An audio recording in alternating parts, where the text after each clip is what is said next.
So without further ado, let's welcome Angelica. Angelica, say a Yes. little bit about yourself. Yeah. Hi, my name is Angelica Rowell. I am a singer, actress, writer, plus size model, music educator. I teach TK through 8 with a nonprofit called Education Through Music Los Angeles. So I'm based in LA County, and I'm a general music teacher. So, doing all the recorder and the ukulele and the rhythms and everything, and just trying to figure out how to do it in a virtual world. Yeah. Thanks, Angelica. Katie, welcome, Katie. Hi, my name is Katie Lassane, and I teach 6th, 7th, and 8th grade orchestra in central Indiana. So this year we're on a hybrid schedule, 50-50. So it's an adventure. It's navigating something that we haven't done before. And I am loving where I am. This is a new job for me. Yeah, so I'm excited to chat with you guys. And Kevin, welcome. Hi, I'm Kevin Coyne. I'm a middle school general music teacher in Waltham, Massachusetts, which is a little suburb of Boston. I've been doing that for about 20 years, sprinkling a little instrumental here and there when needed, but mostly general music. Great, thank you. And also just thank you to BU NAfME. So BU's chapter of NAfME is sponsoring this event and asked for this event. So thanks to Hannah Hooven, is the president of BU NAfME. Yeah, there she is. So thank you for co-hosting and sponsoring this event. Great. I would like to start. We're going to go ahead and get started. Our first question for the full panel is, tell us a story. Anyone can go. I'll go ahead. So we all have like an adventure kind of getting into e-learning. And so at the end of the school year for me, I did a solo project, and then also, you still have to prep for the next school year. So we were holding auditions, and I had a kid who emailed me, and he's the president of the school's video club, and was like, can I try something that's like totally school appropriate, but I just want to see if it works. And I was like, I know this kid. So I said yes. And he came to his sectional, his bass workshop, looking like this, like a cheeseburger. So yeah. Sometimes you never know what a kid's going to look like when they come on screen. They could be a cheeseburger.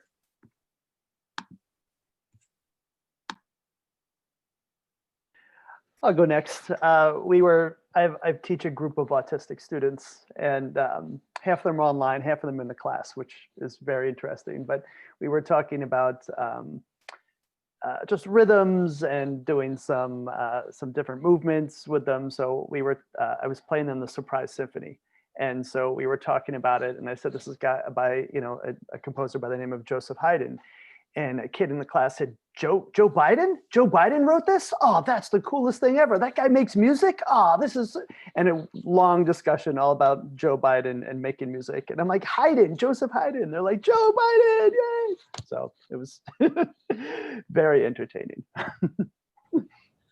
Oh my goodness, your all stories are so funny. I learned a lesson this week with my kids. I was doing an activity I like to call musical masterpiece, where I play a piece of music and I have them draw whatever the music is.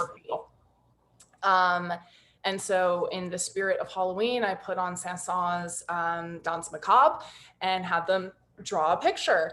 And at the end, I said, okay, we're going to take a trip to our musical masterpiece museum. And I asked whatever child wanted to present their picture and talk about it and talk about what they heard and what inspired them.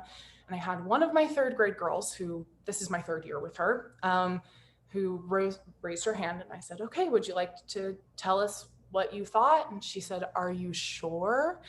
And that should have been my first sign to be like, maybe not. Like, maybe I shouldn't have this child show their picture. But I was like, well, you raised your hand, like, go ahead. And she drew a huge bloody massacre on her page. And I was like, oh my goodness, this is not school appropriate at all. And so the whole class starts freaking out. And I'm like, oh my gosh, how can I rectify this situation? So I asked her, like, I was like, how can I make this into a lesson? Asked her, what made you think of this gruesome scene? And she, went into talk about how her mom didn't want her to see a scary part of a movie, but she did. She like snuck in and watched it, but that the movie had similar music to what was playing. And so I was like, okay, I can like make this a lesson, And I had to tell the class, I was like, while what she drew is not school appropriate, and I don't encourage any of you to watch scary movies that your parents are watching, it's really good that she understood that she heard the strings in the song we were listening to, and she equated that to a scary movie or a horror movie, because strings are a really good device that people use for suspense in scary movies. And so I kind of had to twist it. I felt like an improviser. I was like, oh gosh, how can I fix the situation? But yeah, if a kid says, are you sure? Maybe say, no, I'm not sure. Great, thank you. So I'm sorry, something I forgot to mention. I will have all guests are audio and video is off. So if you see me kicking your audio or video off, I'm not trying to kick you out, just trying to make it easier so that we can all see our beautiful panelists. Great. So we have a few questions from the NAfME chapter that I would like to start with. And the first one is, what has a typical day been like for you distance learning? Oh, I see some sighs already. Exhausting. Yeah, it just, I mean, I don't mean to jump the gun here, but just like everybody else, it's so difficult to stare at a computer screen all day and to try to design units that students are going to be engaged with, but don't require screen time. So, because they're getting, hours and hours of screen time in all of their other classes as well, and trying to design things where they can do work off of the screen, yet I'm dealing with a lot of low-income families and kids who don't have resources at home, and it's very, very challenging. Yeah, I'd second that. It's just been really exhausting. Zoom fatigue is real. I think it's also been an adjustment to take the curriculum that I've been building for the past 3 years and make it accessible for a virtual setting. I'm also working with low-income families, and so, Wi-Fi can be really spotty, or some of my students don't even have Wi-Fi. They're using a lot of district routers and hotspots too. So it's just making sure that the students are able to get the same quality of instruction and music education. But it's really hard. I feel like I'm putting in so many more hours ahead of time than I was when I was teaching in person. And so that aspect of it is definitely exhausting and draining. And I don't get the same energy back. It's hard not to be in a room with them.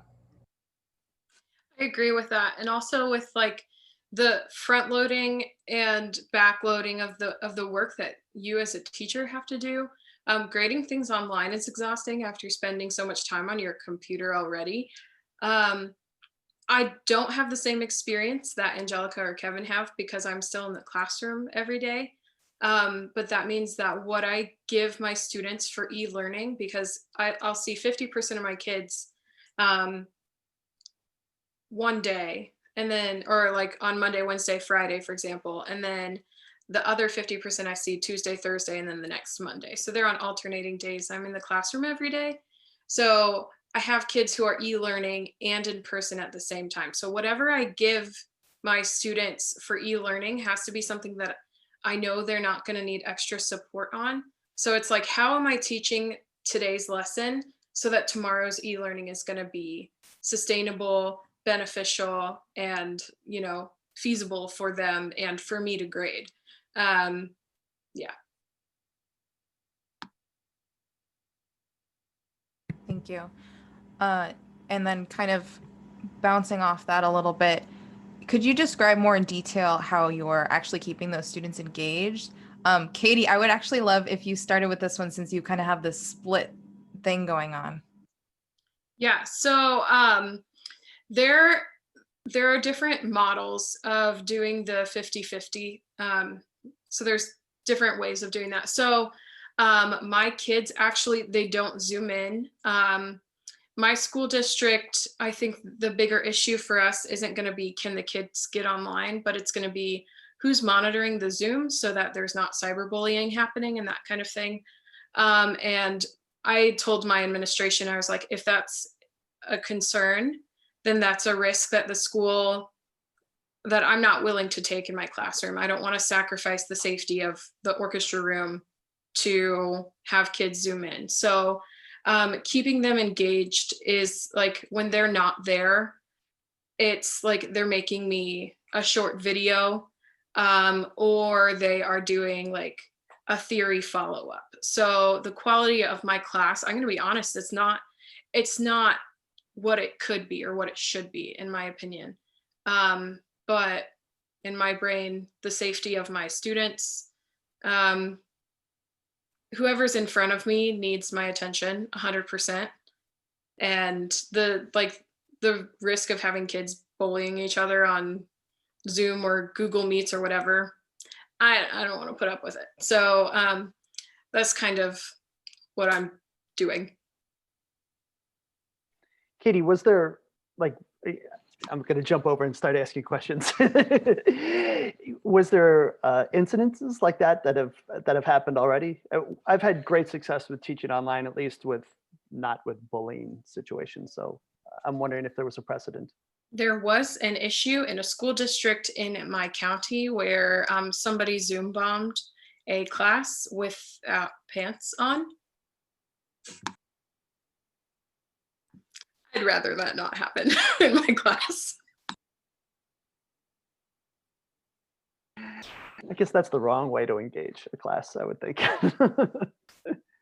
For me, the engaging students has been tough because I always feel that I might not be the best at designing these amazing lessons, and I'm not the greatest maybe music teacher in the world, but I feel like I do very well with making connections with students.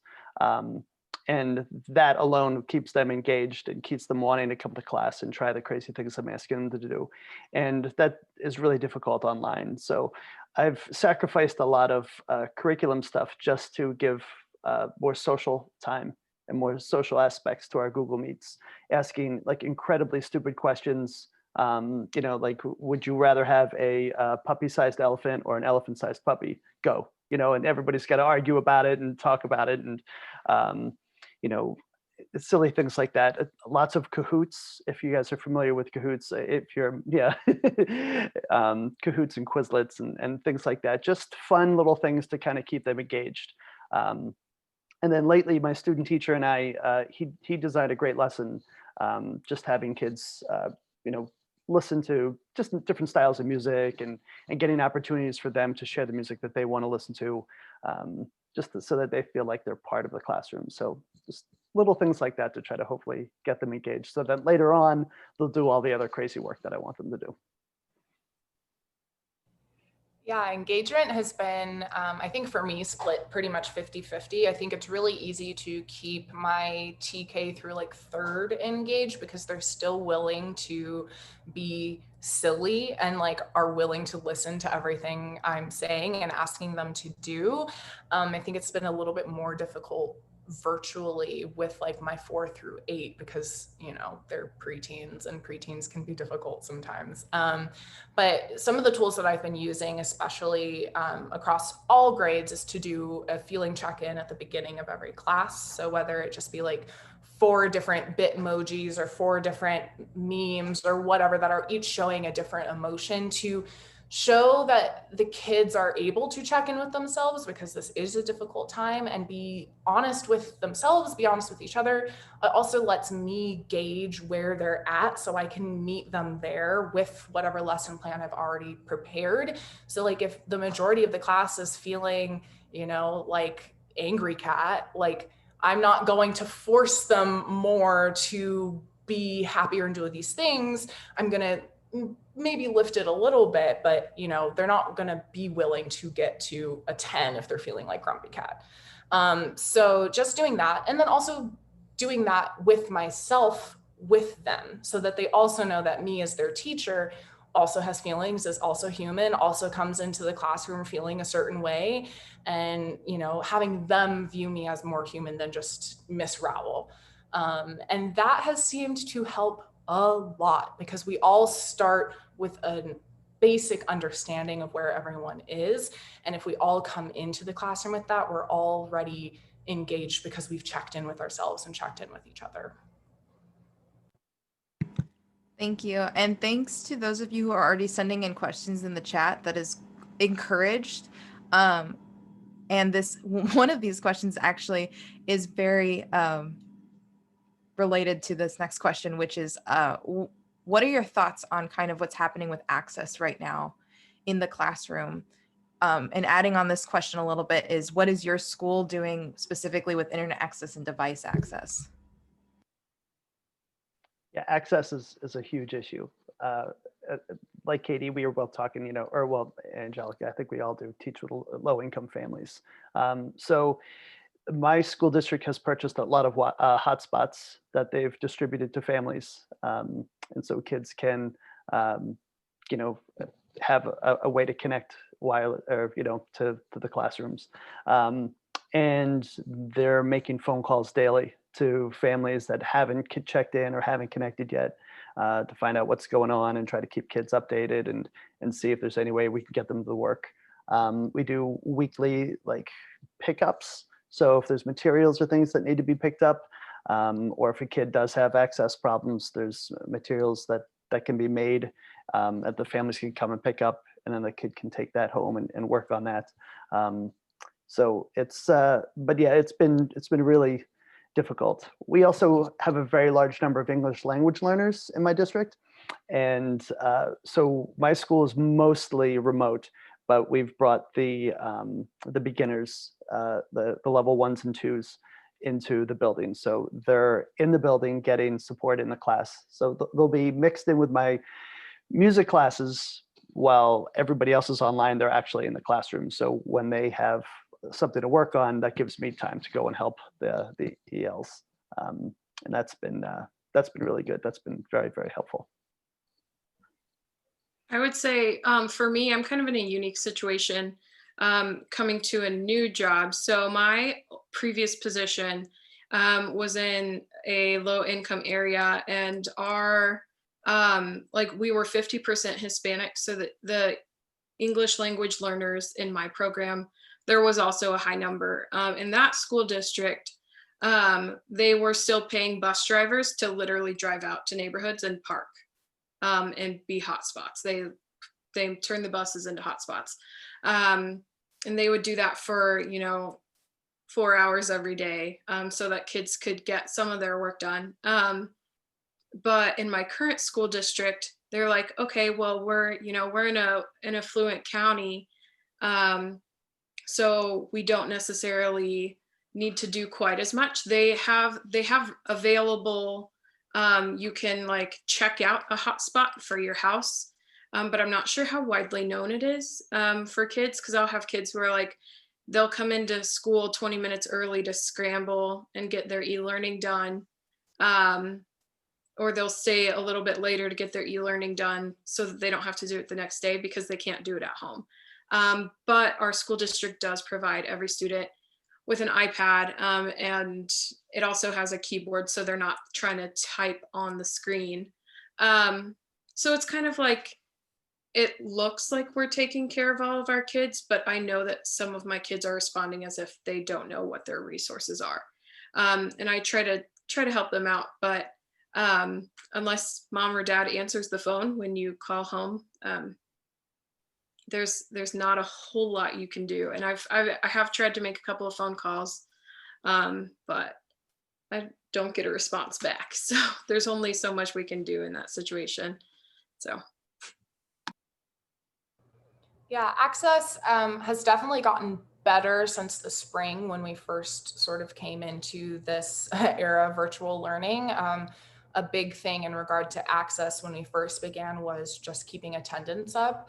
I work in primarily Compton Unified School District. And so luckily the school that I'm working at there is an Apple partner school and a 1-for-1 school. So every child has a tablet as well. And the district has also provided hotspots, but you then have multiple kids in a household working on this hotspot during the same time.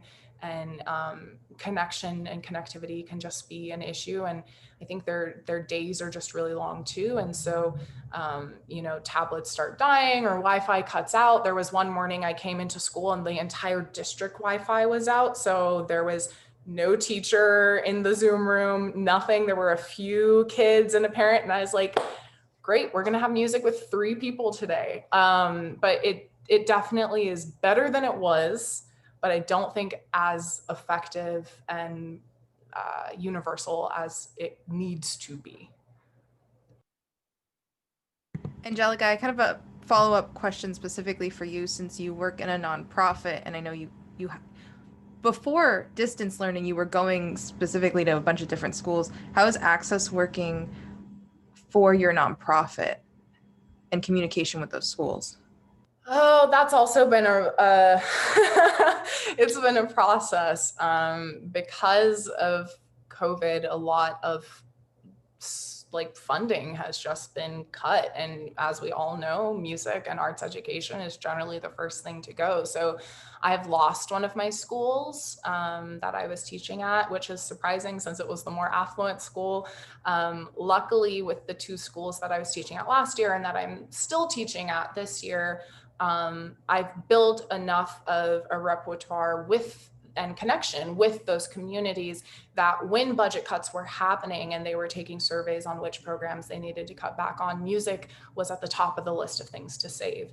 And I think that's just a big attribute to, building connections within your community. But yeah, it's just been an issue. I know a lot of schools have dropped out of having music with ETMLA.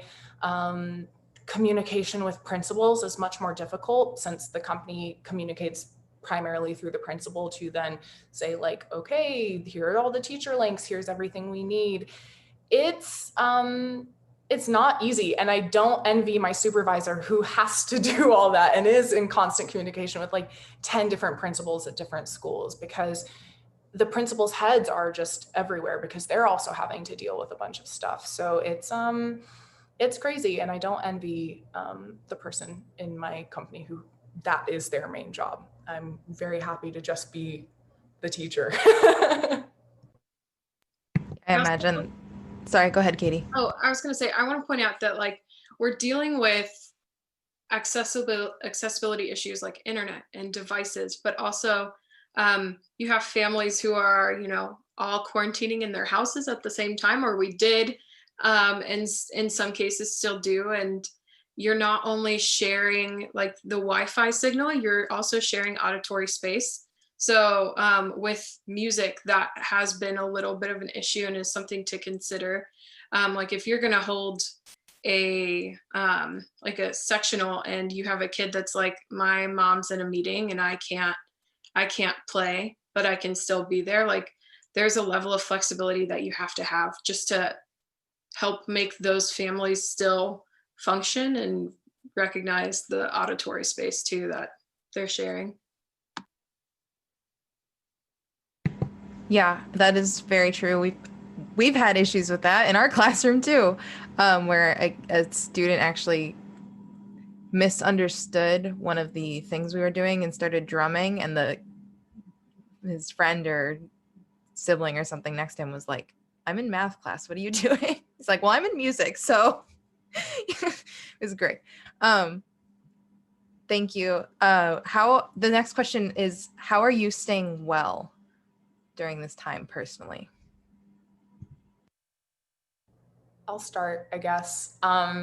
One beautiful thing that I'm very, very thankful for in being able to be 100% work from home and not have to go to the school and teach is that I don't have a commute anymore. I had a 25-mile commute in LA traffic. So that's at least 45 minutes of my morning, right? So Without that commute, I've been able to take that time in the morning to, get up at the time I normally would, but do yoga or meditate or like set my intentions for the day, give myself a nice unrushed breakfast. I don't have to eat bagels sitting in traffic. I don't have to do my makeup sitting in traffic while driving with my niece. Don't do that, kids.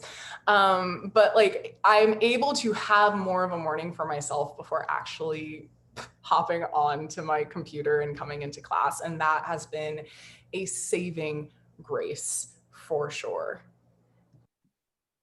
For me, I take my computer outside during my prep periods, just because my classroom is interior and I have no windows. And, I am inside, and that makes me a little anxious, even though I require masks in my classroom.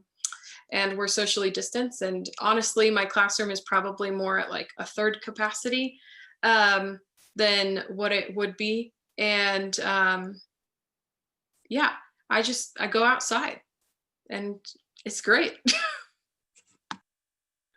I've been trying to get as much adult interaction as I can, especially in the building. I find that the best places to work don't necessarily have to do with the kids, but it deals with the adults that you're working with and sharing your experiences with.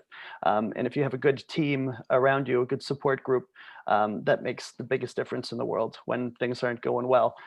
So I go out of my way to go and seek people in the building who I haven't seen in quite a long time. And just adult interaction is huge. I'm also very fortunate to have an awesome student teacher who happens to be a drummer, and I've got a drum set up in my music room. I've got a guitar, and so we jam on a frequent basis, which is just so much fun to have live music happening again. That's been very therapeutic. Great. Thank you. The last question I want to ask before I open it up to the participants, everyone else, which also you're more than welcome to start asking questions now in the chat, those of you who are here listening. But the last question I want to ask is, what are you passionate about in education or in the world today, and how has distance learning been affected by that?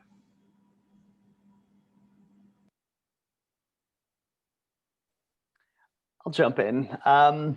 Oh, sorry, Angelica, you can go first if you'd like. No, it's okay. Go ahead.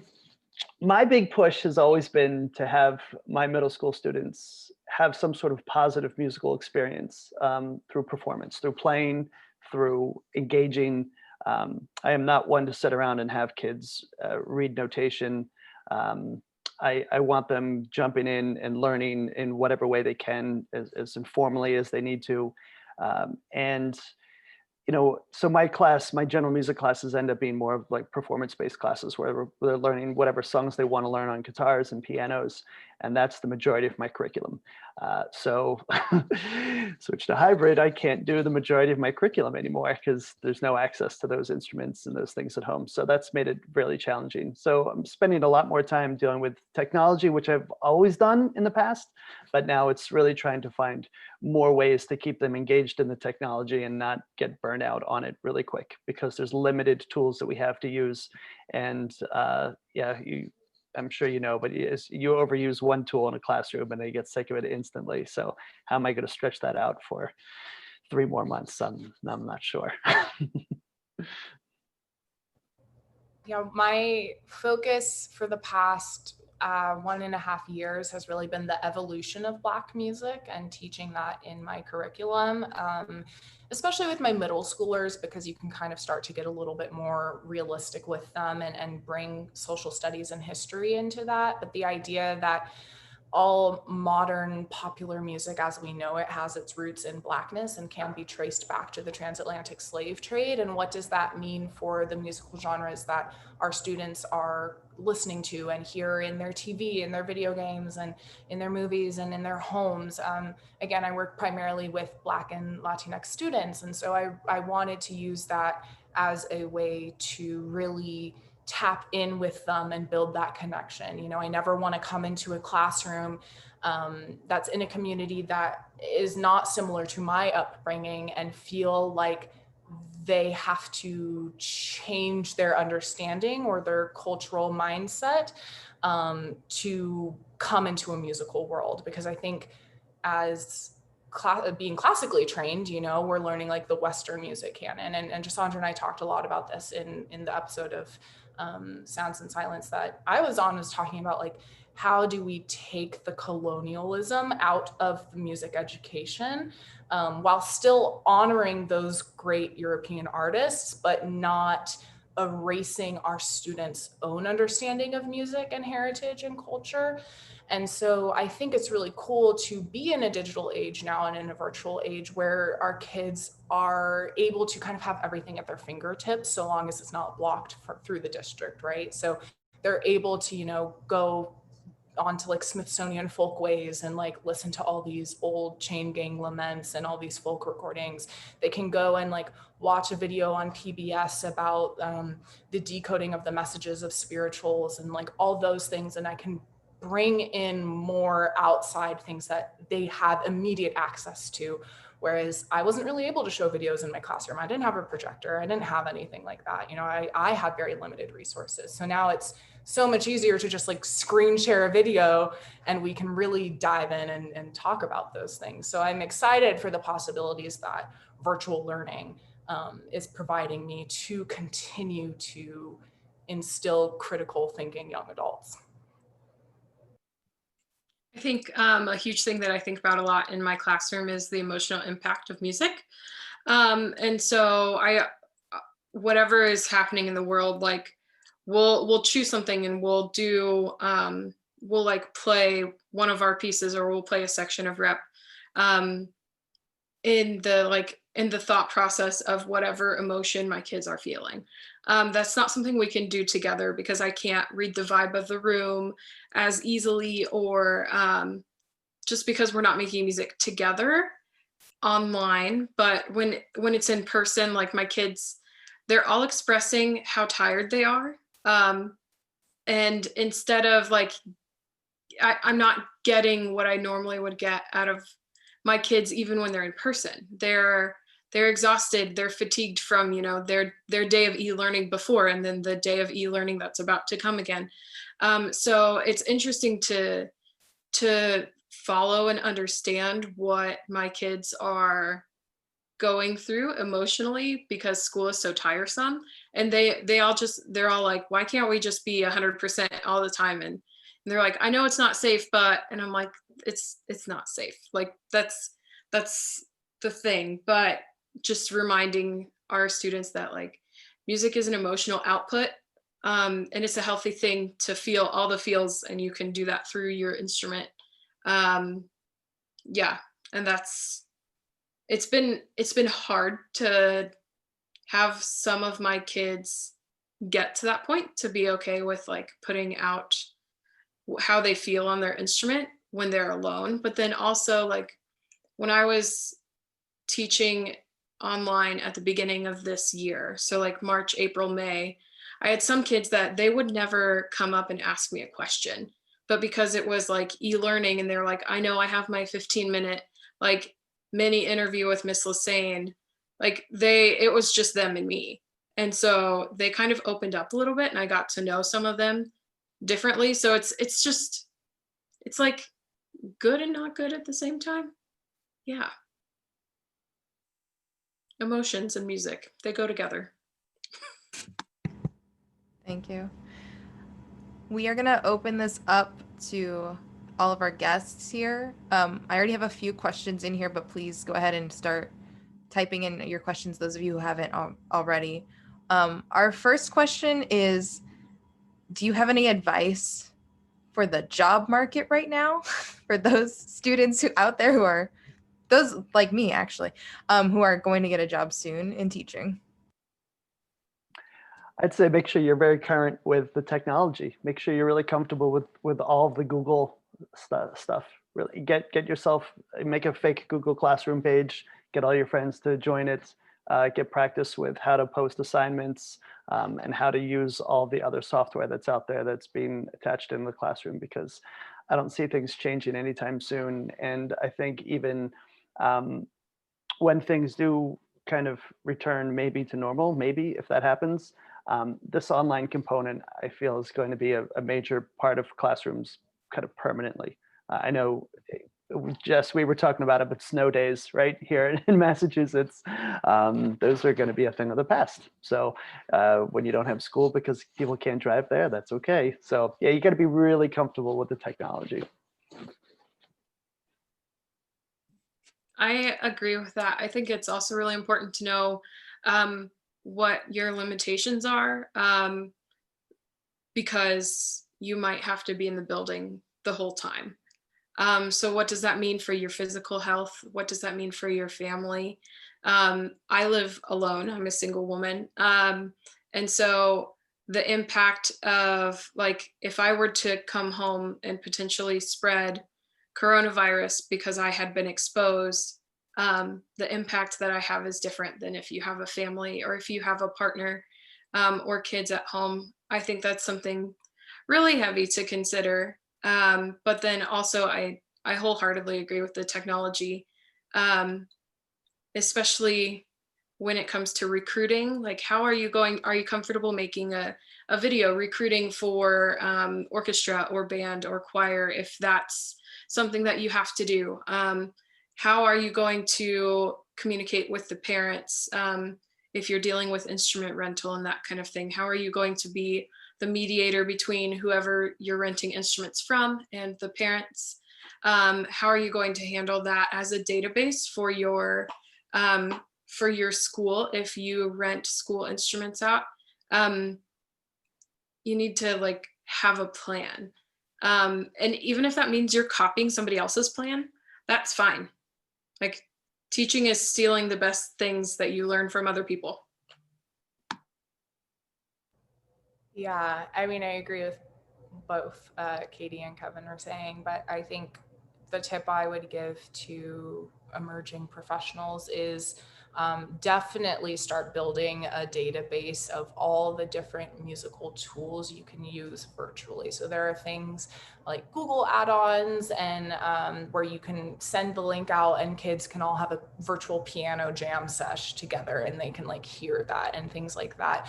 Or, you know, really building your own knowledge on video editing software. That's going to be a big thing if you're actually trying to do like virtual performances. I mean, you see all these virtual choirs and virtual orchestras and bands putting out these videos, but that takes hours and hours and hours of work. And if that's something you're not well versed in, then it's going to take even longer. And that can be really, really stressful. So I think just like really prepping yourself as if this is going to be it for the next 20 years, God forbid. But like preparing for that and building your database is going to take so much stress off of your shoulders when you're actually in the moment having to build these lesson plans, having to build curriculum and go into a virtual classroom or a distanced classroom or something that relies on virtual learning. Going off of what Angelica said too, it's good to have a a solid kind of argument planned, I would say, for defense of your curriculum, because I know a lot of school districts, a lot of principals, a lot of directors are expecting these virtual performances to take place. And that is, I'm not a big proponent of them. I don't find them to be very educational for the students. But that's what a lot of people are expecting from music programs. So just being prepared, okay, this might be what you have to do, but then, well, how can you convince people otherwise that this isn't necessarily what you need to be doing? We're not entertainers, for the rest of the school districts, and the families. We're educators. So yeah, be prepared to have that conversation. Great. We have a question. If you teach over Zoom, do you find that it makes your lessons more teacher-centered? And how do you make sure the lessons are still participatory and student-centered? I think I'm trying really hard not to make them teacher-centered. And so I think just even putting in that effort at all, or having that be a thought in my brain. My lesson plans are not as teacher-centered as they could be. Again, it kind of goes with participation. I think with my little kids, my TK through like 3, it's super easy to get them to be interactive and participatory because they're excited, they're willing to still be silly. I try to start every one of my classes, along with the feeling check-in, like a stretch to a song that somehow ties into the curriculum. So getting them up because they've been sitting, waking up their bodies, getting their mindset set for music. I do a lot of like storytelling with the kids where it's like, how can they be interactive? How can they be one of the characters in the story that's still musical, you know, like unmute yourself for pumpkin number 3 and like you're gonna be the brave pumpkin this time, and things like that. We did the 5 little pumpkins this week, which is why I say pumpkins, but things like that. And I don't think that those lesson plans are teacher-centered at all, because I'm facilitating and telling the story, but allowing them and inviting them to be a part of that as well.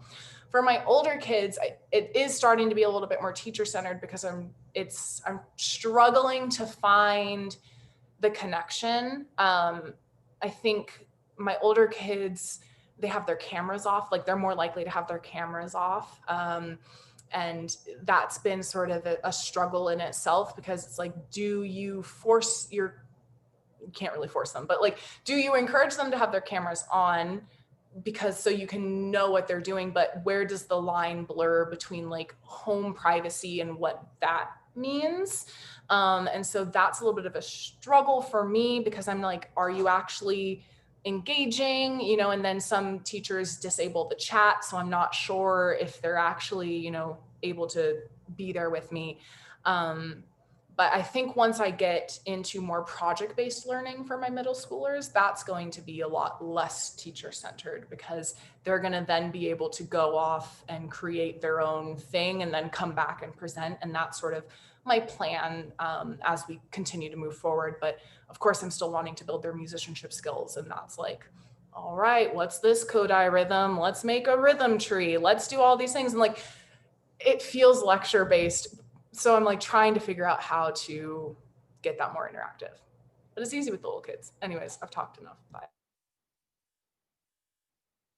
We've been asked to present lessons in a way, I think it's called ICCR, which is Ignite, Chunk, Chew, and I think it's Revisit. So it's basically, you take the first, 5 minutes to kind of ask some engaging questions, engage the kids, and then take 10 minutes to chunk what the material and what the things they're going to work on. And then the chew section is the majority of the class, where they go and chew on what you just chunked together for them, and then they provide the project. And then the last few minutes they come back and they revisit and they review what we did.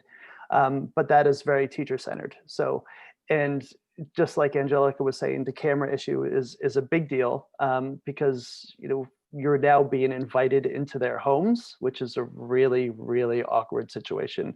And for me, teaching middle school, they're very self-conscious.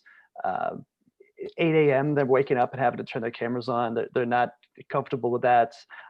They might be in a very loud room. They might be sitting in a kitchen with their mom, cooking or doing something in the background, or siblings running around going crazy.